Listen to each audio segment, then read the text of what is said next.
Live from downtown Detroit, home of WDIV and Click on Detroit, Local 4 News at 6 starts now.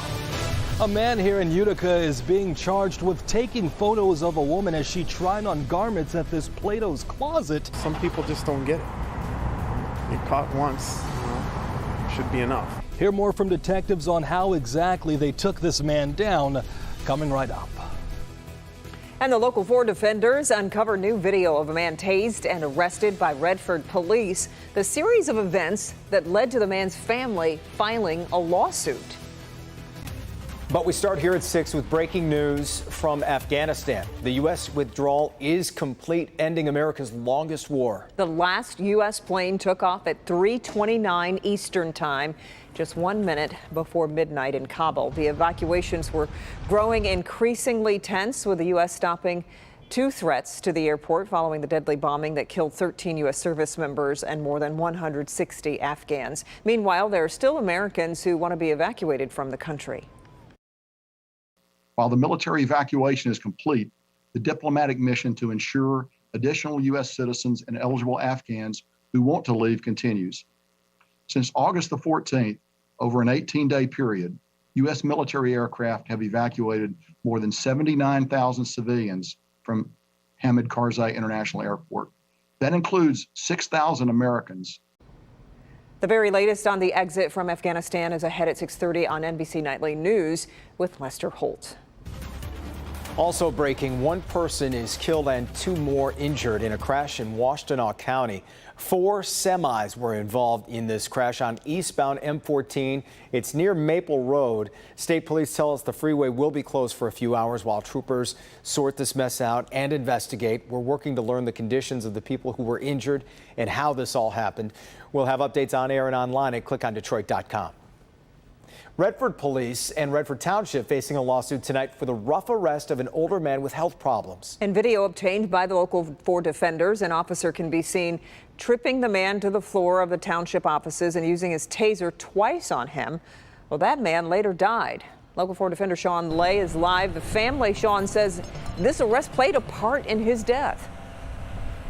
We took a look at their lawsuit, Kimberly, today, and they are saying that the use of the taser, in their opinion, in this case was absolutely unnecessary, and they do believe it led to their loved one's death. Take a look at the video. You are looking at a Redford Township police officer taking down a 58-year-old man with a swift kick to his legs to knock him to the floor. In his report, Redford officer Ramirez states that he first put his hands on 58-year-old Baha Jundi when Jundi was sitting down, stating his case about a ticket he got for long grass. And he says Jundi refused to leave. Ramirez grabs Jundi. Jundi pulls back. There's a struggle, and the officer uses his taser on Jundi. He hits his head on a counter. The officer then zaps him again. This took place in June of 2019. Jundi's family says he immediately had kidney failure after the tasing. 10 days later, Jundi had a stroke. By November, he was dead. His family is suing Redford Township and Redford Police. Majid Mogni is the family attorney. Number one, he should have never been arrested to begin with. No force should have been used on him. He was not a threat to anyone. A township employee called police saying Jundi was irate over the ticket, but then told police that he calmed down. An employee and the officer asked him to leave the township offices, but he wanted his issue to be resolved. Mogni says there had to be a better way to handle this. To pull out your taser on an old man, to body slam him, to trip him, it's just uncalled for. Redford Township supervisor tells us that they do not comment on pending litigation. Attorney Majid Mogni that you saw right there. In addition to the civil suit tonight, he's calling on the prosecutor to take a look at the officer's actions. We're live tonight. Sean Lay, Local 4 Defenders. Certainly more to come on this story. All right, Sean, thank you. Now to the state's first COVID update of the week. The state reports more than 5,000 new cases in the last 3 days, which is an average of about 1,673 per day. Sadly, we've lost 26 Michiganders during that same period. On the vaccine front, the state's vaccination rate is at 65.8%. In other headlines, the CDC's advisory panel voted unanimously to endorse full approval of Pfizer-BioNTech's COVID-19 vaccine for people 16 and older. The endorsement comes a week after the FDA granted the shot full approval. A slight sense of normalcy today in Ann Arbor on the campus of the University of Michigan. The university welcomed students back on campus for their first day of classes. Grant Herms reports several measures are in place to keep students safe from the coronavirus.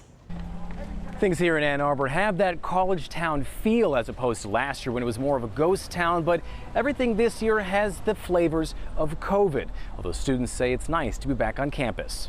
A busy U of M campus on the first day back to class, but signs of COVID are everywhere.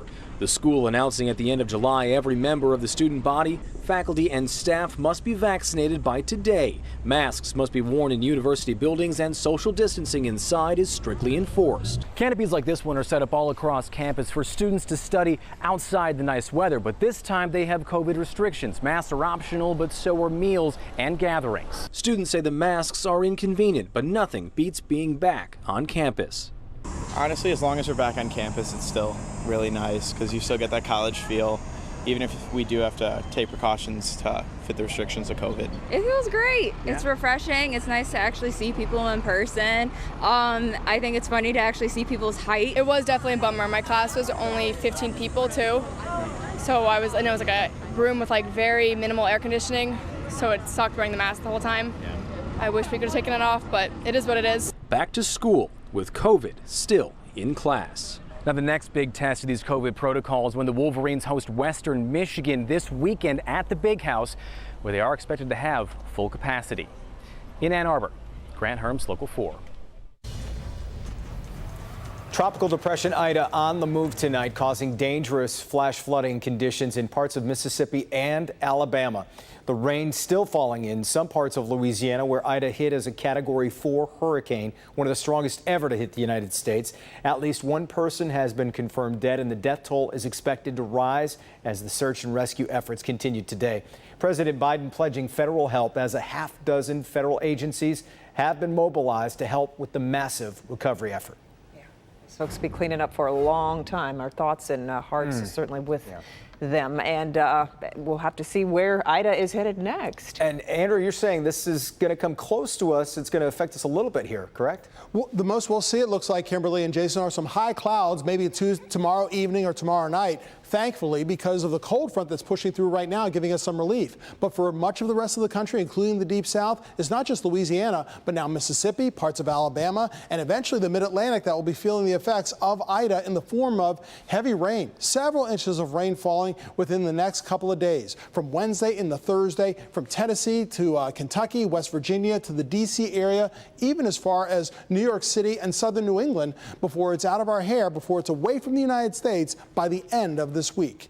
Temperatures right now around closer to home are mostly in the low 80s. Upper 70s, though, even 77 over in Lapeer, and a heat index and temperature that are almost one in the same. No oppressive 90s or near 100 like last week. All that terrible humidity is long gone, or I should say it's way down.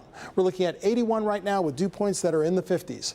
A comfortable night is ahead, and remember, you can track Ida, you can track showers and thunderstorms, the sunshine that we're having right now, and temperatures with a Local Forecasters app. Download it now. It is faster, easier. It's got our weather forecast on there, and it's perfect if you're on the go. The Local Forecasters app, search WDIV in your app store. All right, Andrew.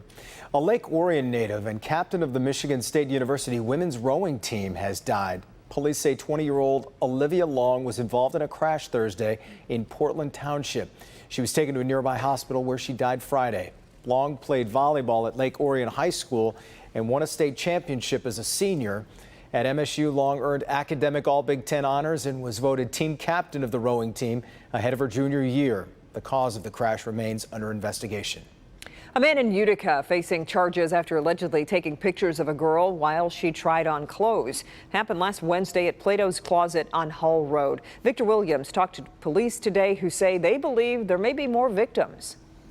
With all the stuff you can see online for free nowadays, it's a real shame what this man is accused of doing right inside of Plato's Closet. I don't even know how he was doing it because the place is so open. Christopher Joseph Murray is facing charges after he allegedly slid a cell phone underneath the door of a changing room, apparently taking a photo of a teenage girl trying on clothes at the Plato's Closet on Hall Road. The gap between the floor and the fitting room door was only about that big, and cell phones are thin enough where you can slide them right under. Detective Sergeant Greg Morabito says Murray was caught after the teenage girl saw the phone.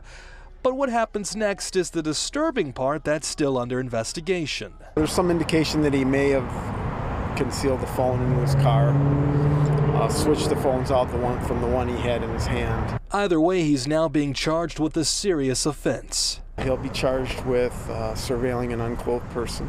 Turns out this isn't the first offense of this kind coming from the 38-year-old.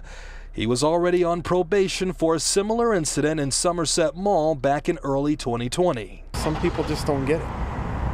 You're caught once, should be enough. And that's quite the shock to customers like Glenn Bryant and Yamina Brown.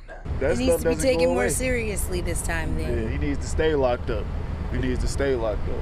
And the detective wants to hear from you if you by any chance know of anything that this man is accused of doing over the years. They're trying to rack up as much information as possible to be able to add to those charges if necessary. Victor Williams, Local 4. All right, Victor. Still to come, imagine a world with no charging cables to keep our devices handcuffed to power outlets. Why researchers believe this room could change the way you charge your devices. But first, it's been more than 60 years since a team from Michigan won the Little League World Series. New at 6, we'll relive the glory days with one of the players from the 1959 squad.